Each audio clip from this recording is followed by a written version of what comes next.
Kalisia anyị abịakwa ọzọ n'ụbọchị nkwọ anyị chọrọ ka kọwara anyị ihe bụ mmemme evi ịkọpụtara anya etu ọ si dị ka Igbo bụ Igbo na ọhaneze na-ege anyị ntị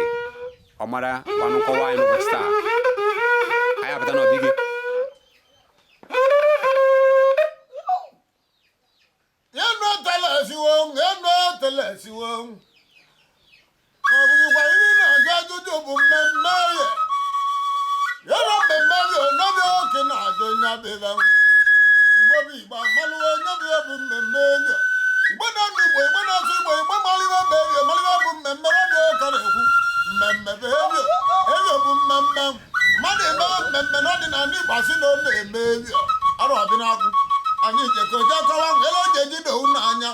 Kalisia ọzọ kọwalị bụ okodo anya.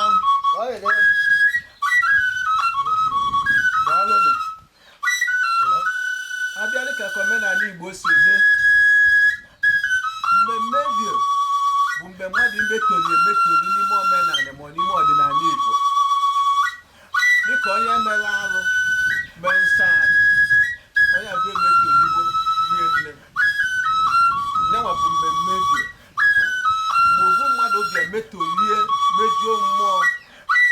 mejuo ma arụsị dị iche iche mejuo okwuo ma anị mejuo ma mmadụ ịmana onye abụọ emetoliwo ibe dị na anị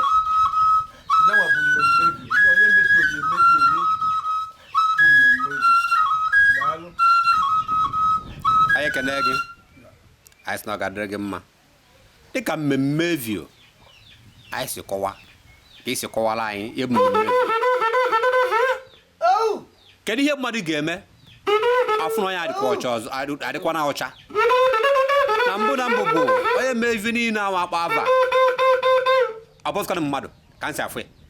onwe ihe ga-eme wafụ na-ekpuchinata wa pịchinata wa zacha onye anwa ọwa dịkwa mma ka eke ga-esi mie wafụ na ihe na-aga dịtosi ka o si dị ọwa dị mma mmadụ ọzọ biko kwa ọkara anyị n'omenala Igbo ọwa anyị na-ekwu n'ọdịnala Igbo nye bụ ọwa anyị na-ekwu iwe bụ mmemme Evio